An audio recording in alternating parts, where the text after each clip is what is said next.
Yoi, Purgatory yang kedua kita bakal ngeliat area Brasilia lagi-lagi kemungkinan ada sekitaran 2-3 tim. Antara kalau misalkan dua ini pasti ada anak-anak dari RRQ Kazu dan juga masih ada anak-anak dari Rans. Harusnya kalau misalkan tidak melakukan pergerakan atau rotasi dari, bukan rotasi ya, lebih ke drop zone mereka untuk di early. Tapi kalau kita perhatikan juga as always juga di sini ada Ses dan juga Dewa dan anak-anak yang lainnya, yaitu bisa dibilang anak-anak dari Dranix yang bakal mencoba untuk turun di area bawah, yaitu Lumbermill, Fire Bridge dan juga Central. Dan benar saja di sini ternyata Brazilnya hanya ada satu tim, yang dimana berarti ada satu tim yang tidak mencoba untuk turun di area Brasilia. Ternyata anak-anak dari Rans Esports lebih memilih ke arah Marble Works, dan kali ini First Rider benar-benar kepecah dari drop zone mereka sendiri, yang dimana mereka benar-benar berpencar. Ada satu orang yang menuju di area bawah Golf dan di atas MT Villa, bahkan ada yang di Quarry Vista. Aduh, ternyata beberapa peperangan kali ini bakalan di start menuju ke bagian Force. Ya ampun, Zoom dan juga Elite Nine, mereka bakalan bertemu satu sama lain. Elite Nine mencoba untuk melakukan upaya training, tapi mereka masih dirugikan karena Elite Nine hilang 2, dan akhirnya mereka kali ini mendapatkan sekitaran 2 poin knockdown, dan Elite Nine pun berhasil melumatkan satu player di sana. Berarti akan ada 4 lawan 3, tapi sayangnya Elite Nine belum bisa begitu prima karena mereka 2 player posisi terkena knockdown, dan bahkan satunya lagi udah di kill kali ini. Dan bahkan Elite Nine saat ini posisinya 2 player yang tersisa benar-benar terlalu low HP-nya. Jadi Elite Nine harus bermain agak sedikit pasif. Mereka udah mendapatkan Thompson dan juga bahkan ada satu charge booster, tapi yang pakai charge booster itu yang HP-nya paling kecil. Jadi kayaknya momentumnya kali ini bakalan kecil banget dimenangkan oleh tim Elite Nine harusnya. Ya, dan kali ini sepertinya dari Zoom masih diunggulkan dari segi area atas ya, yang dimana dia mendapatkan area high ground. Dan kali ini kalau kita perhatikan juga masih ada satu tim lagi yang harus ditumbangkan nampaknya, dan kali ini Zoom yang sudah mendapatkan 3 poin eliminasinya, berarti ada satu orang yang menjadi lone survivor, ya nggak sih? Oh, ternyata ada tim lain nggak ya di bawah sana? Itu tim berapa ya, tim bawah? Timbangan mungkin. Gua nggak tahu di Force ada tuh. Iya, ada tim 3, tapi yang kita kurang begitu tahu adalah siapa tim 3 itu gitu kan. Sih harusnya, karena terlalu kecil kita tidak bisa melihat dari bagian sisi minimap di sana, Bebimbun. Dan ada tim RRQ juga yang turun menuju ke bagian sisi Brasilia. Mereka nggak ada yang ganggu, bahkan First Rider juga turun di tempat kandang mereka lagi di bagian Lumbermill, dan gak jauh-jauh dari sana pastinya. Dan melihat dari tim Hellcore ternyata yang tim 3 itu bukan EVOS harusnya sih kalau EVOS kita tahu drop zone itu di sana. Dan kali ini Marlon ya berhasil mendapatkan satu orang, tapi alih-alih mau dihidupkan ternyata langsung dikonfront 1 kill poinnya.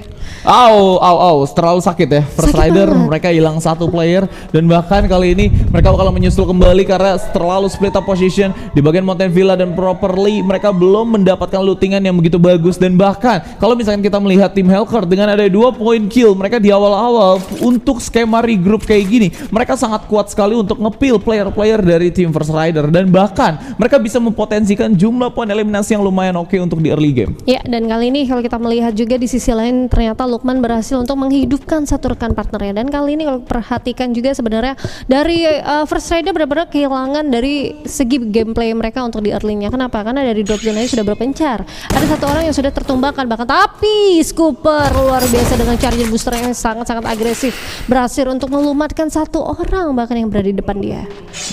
Ya ampun, udah ngeri banget nih variable-nya nih ya. Cuman dilihat dari First Rider sih, mereka walaupun udah dapetin 1 kill ya, mereka juga hilang 1 gitu. Tapi mereka bakalan langsung coba buat cari lagi. Info benar-benar diperlukan kali ini. Dikasih info masih First Rider ya, biar mereka bisa mendapatkan beberapa pundi-pundi poin kill lagi. Nah, ada step yang akan coba untuk dilakukan oleh First Rider North dari bagian sisi kanan kali ini, dan kepala akan menjadi dan oh my god, headshot damage dikoneksikan, dan bahkan ada Yahaha Alok juga di sana akan coba untuk dinyalakan. Turun menuju ke bagian sisi bawah, lower ground kali ini akan menjadi movingnya dari tim First Rider, tapi sayangnya David bakalan langsung 1v1 situation dengan satu time turner dari seorang Seon. Terlalu mengerikan, udah saling charging, dan akan ada satu glue wall juga yang akan coba untuk digunakan dari seorang Seon. Kali ini bakalan langsung coba untuk melumatkan, tapi sayangnya Seon tertangkap, dan masih ada seorang SV juga yang menghilangkan jejak dari bagian sisi tebing dari Mountain Villa itu sendiri, dan harus segera dicari. Dan First Rider kali ini harus segera melakukan upaya penyisiran di Mountain Villa jika mereka mau melakukan time wipe menuju ke bagian si Hellcore itu juga. Wah, ternyata tidak dilakukan, dan melebihkan lebih mendahulukan mereka untuk mencoba untuk merevive satu temannya. Dan gua rasa dengan adanya akhirnya timnya First Raider yang benar-benar gercep untuk regroupnya, apalagi dengan ada satu tappingan menggunakan Woodpecker dan itu headshot gitu. Jadi benar-benar segala anak-anak Hellcat itu terfokusnya tuh lagi-lagi terbuyarkan, yang dimana XV tadinya mencoba untuk melakukan reviving tapi kehilangan momen karena dia berada di area low ground, dan ada satu tappingan lagi dari anak-anak First Raider menggunakan Woodpecker dan itu membuat membuat XV mau nggak mau jatuh ya, lumayan jatuh di area bawah dan alhasil tidak bisa mendapatkan untuk melakukan reviving satu temannya. Cuman masalahnya adalah anak-anak First Raider luar biasa gercep untuk regroupnya. Lu bayangin aja dari Quarry yang berada di bawah sana, sedangkan dari posisi MT Villa yang berada di puncak atas itu susah banget buat dinaikin. Susah banget dan bahkan vision juga bakalan terbatas. Dan kalau misalnya kita melihat saat ini posisi dari GRC, mereka coba buat menghilangkan jejak terlebih dahulu, proning coba untuk dilakukan, dan ini akan menjadi satu hal yang akan sulit sekali mereka bakalan eksekusi karena di lower ground di sana udah ada tim Aura Ignis, dan GRC harus coba untuk bermain agak sedikit agresif harusnya jika ada seorang Mario yang posisinya ke reveal. Ini akan menjadi 1 lawan 3 untuk Mario, tapi kalau misalkan GRC-nya buka sinyal tembakan dan mereka membuka baiting, wow, ini mereka bisa menjadi turn back point untuk tim GRC harusnya. Tapi ternyata udah akan ada satu tembakan yang akan coba untuk dibuka dengan punya 1G36 di sana. Terlalu dekat jaraknya nampaknya karena memang dari segi damage output nggak begitu maksimal, dan akhirnya Amek masih ada penggunaan MG7 di sana, dan IC Grenade pun akan coba untuk dilumatkan menuju ke bagian sisi tengah. Eki dengan VSSX nya akan coba untuk dimaksimalkan potensinya, tapi sayangnya GRC udah hilang 2. Amek takes the double kill dan mereka akan coba untuk melakukan upaya manuver jump shot kembali lagi, dan ternyata Ajax berhasil melakukan Eki harus lari satu player terakhir dari tim GRC, dan akhirnya mereka pun masih bisa menyelamatkan placement point mereka untuk sementara waktu. Ya, untuk sementara waktu ya, karena kita masih belum tahu apakah GRC Lim benar-benar aman dari segala rotasi mereka. Dan kali ini kalau kita perhatikan banyak banget tim-tim yang berada masih di luar zona ya, sekitaran ada 2 tim, dan gua rasa itu adalah salah satunya masih tim berapa ya itu ya di luar sana. But it's okay, nggak apa-apa, kita bakal lupakan saja karena masih ada anak-anak dari Rans Esport yang mencoba untuk nge-tapping ke arah depan, entah bertempur dengan tim mana, karena itu adalah posisi yang sangat-sangat enak banget untuk di-secure beberapa damage. Dan kali ini masih ada pertukaran critical damage ya, bukan critical damage ya, lebih ke ini ya, apa sih namanya, aduh gue bener-bener skip banget nih, aus banget. Waduh, tahan baby moon, tahan. Sudah ada Risoles yang menunggu ya kan. Itu dia. Kayaknya kalau misalkan tadi ada Bapak Jonathan yang nanya mau makan apa hari ini, mungkin Risoles jawabannya baby moon. Tapi lu nyium bau-bau masakan. Iya, mencium. Apalagi hari pertama tuh sambal teri. Luar biasa ya, luar biasa. Ini adalah godaan saat puasa. Ayo, bisa yo, semangat yo. Terlebih juga masih ada RRQ yang masih semangat nih. Kita bakal ngeliat ya RRQ yang bakal mencoba untuk mendapatkan pundi-pundi poin gila bersama EVOS Immortal, yang dimana ada Zack yang berada di balik pohon gak sih? Itu dia, di balik pohon ada Jack, dan akhirnya mereka langsung disengage begitu saja karena memang masih ada kaleng hitam yang coba untuk dimanfaatkan oleh tim RRQ Kazu kali ini. Inaman dan juga yang lainnya, mereka akan coba untuk bermain agak sedikit pasif karena memang Jars masih belum bisa di recover, dan posisi mereka saat ini agak sedikit berpisah dan terlalu jauh gap antara player dari tim RRQ. Jadi mau nggak mau mereka harus menurunkan intensi permainannya. EVOS dan juga yang lainnya mereka masih regrouping, dan ini akan menjadi winning condition yang bagus untuk tim EVOS. Dan ternyata UAV ada dong di sana, dan akhirnya Ibnu akan langsung di all in apa enggak, di commit atau enggak kita masih belum tahu. Tappingan dari seorang kuplay di sana akan coba untuk dibuka dengan punya 1 AC80 untuk menghancurkan vehicle milik musuh, dan akhirnya tim Zoom kali ini harus turun menuju ke bagian sisi ground, dan ternyata Putra tertangkap gitu saja, tertabrak dan langsung innalillah. Dan akhirnya tim SCS akan langsung mencoba untuk membuka beberapa tappingan dari Gluolea, dan ternyata Shiro kali ini terlalu sakit menerima damage karena memang ada Reaper balik yang lumayan aktif sakit di sana. Dan akhirnya Ibnu juga berhasil mendapatkan seorang Ice Co ID, dan Zoom Esports hanya menyisihkan 2 member saja untuk di sisi jembatan kali ini. Ya, dan kali ini kalau kita perhatikan sebenarnya Zoom benar-benar kesulitan untuk mencoba untuk lepas dari titik jembatan ya, karena di belakang juga masih ada tim lain, sedangkan di depannya benar-benar masih ada anak-anak dari SES yang tidak mau menggugah untuk vision mereka. Dan kali ini sepertinya dari EVOS Immortal juga ikut campur dia. Hati-hati, harusnya masih trading damage aja antar dari ketiga tim ini, dan benar aja EVOS benar-benar gerus begitu saja. Ada Arul yang sangat luar biasa menggunakan satu rafale yang tidak mau sama sekali tidak menembaki ke arah jembatan. Dan kali ini sepertinya kalau kita perhatikan dari Fung sendiri berhasil untuk mendapatkan 1 kill poinnya atas dasar tim mana aku nggak tahu, nggak kelihatan ya. Nggak kelihatan karena memang saat ini ada tim RRQ Kazu juga yang berhasil menyelamatkan upaya seorang manuver pun di sana. Walaupun Legalo terlihat sangat amat memberikan pengorbanan kepada tim RRQ, tapi ternyata bisa ditambal sangat baik oleh Razor dari sisi belakang. Razor dan juga Legalo adalah dua player yang bisa kita bilang sangat cekatan dari segi gameplay dan juga bahkan gameplay. Dan kalau misalkan mengingat dari gameplay sniper mereka sangat mengerikan, dan RRQ atau player-player dari timnas kita, gue yakin emas berada di tangan mereka. Tapi saat ini Zen masih coba untuk bermain agak sedikit lebih pasif, karena memang kalau misalkan berdiri aja atau crouching aja kepalanya kelihatan itu rambutnya. Nah kan ternyata tanpa perlu crouching udah ditumbangkan gitu saja. Elite9 nampaknya masih ada dari seorang Galang dengan menggunakan satu MG7 yang bakalan langsung coba untuk securing the kill, karena memang di sana mencoba untuk melakukan upaya satu killing, dan akhirnya tim Aura mereka mendapatkan sekitar 4 poin kill untuk sementara waktu kali ini. Wah, luar biasa. Dan kali ini ternyata ada Maria yang masih mencoba untuk menggunakan G18-nya saja, bakal mencoba untuk melawan nampaknya. Dan kita bakal ngeliat nih, sebenarnya Maria coba untuk ngedistract pergerakan dari sang lawannya ya. Dan kali ini dengan adanya dua tim yang ada di depan mereka, yaitu masih ada satu tim yang ternyata berhasil untuk mendapatkan satu kill point dan langsung disecure begitu saja dari Mario kan. Tapi tidak, ternyata karena Mario sendiri mau nggak mau harus ditumbangkan lagi-lagi. Lim kali ini bertugas untuk kedua kalinya menghidupkan rekan-rekan.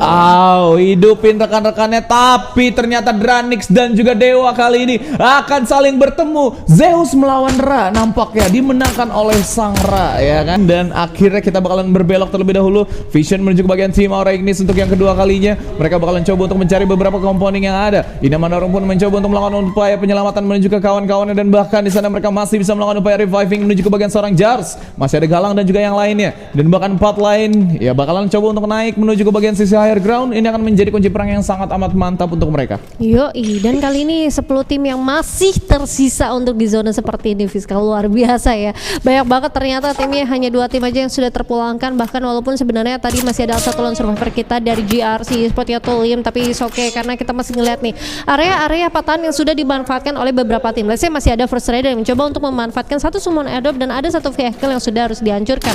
Dan kali ini di sisi lain Ignis juga berbuat hal yang sama. Kalau nggak salah tadi ada satu anak dari Ignis yang mencoba untuk menghancurkan satu motor mereka untuk menjadi pertahanan mereka. Dan kali ini dari jalan masuk di area garasi dari Aura sendiri masih dicoba untuk dilemparkan satu summon airdrop, yang dimana berarti mencoba untuk menutup jalan masuk dari sisi belakang sana, Fiska.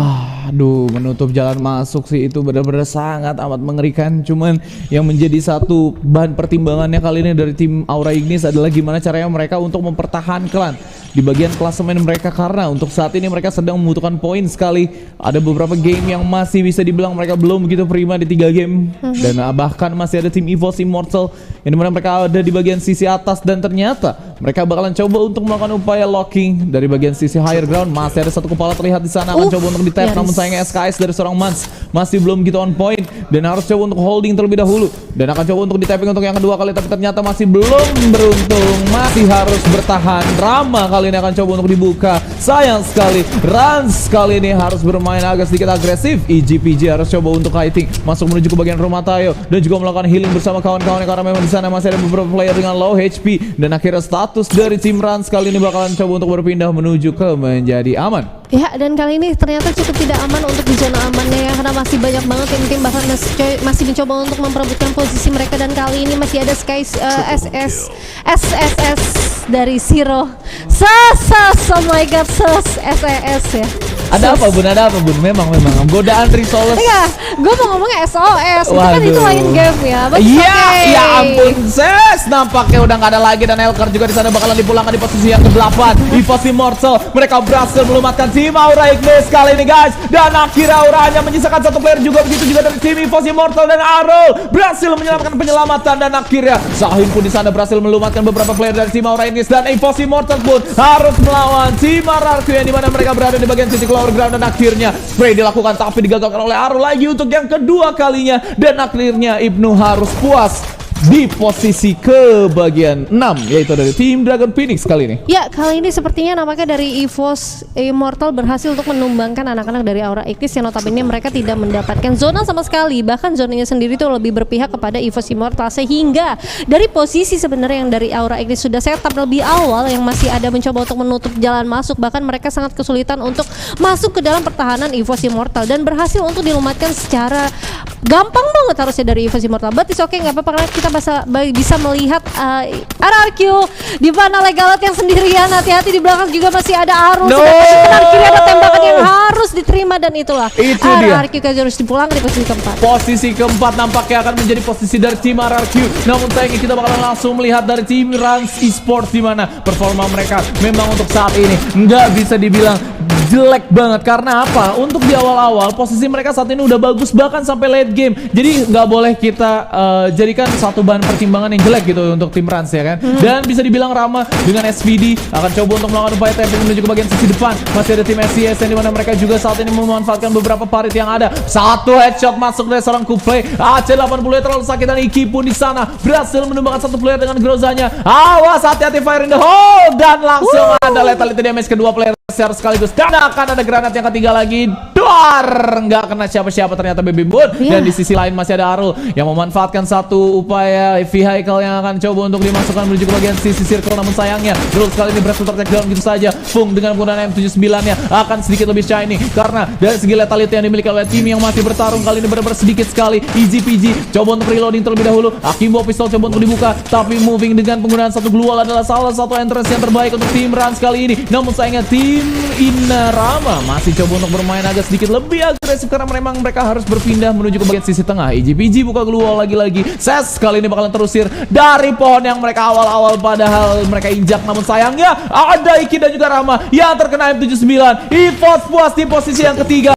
Flashbang, frag, semuanya dikeluarkan. EGPG membuka satu campur dan akhirnya berhasil melakukan satu point knockdown. Namun sayangnya Rans harus puas di posisi kedua dan akhirnya buya untuk tim CSGO.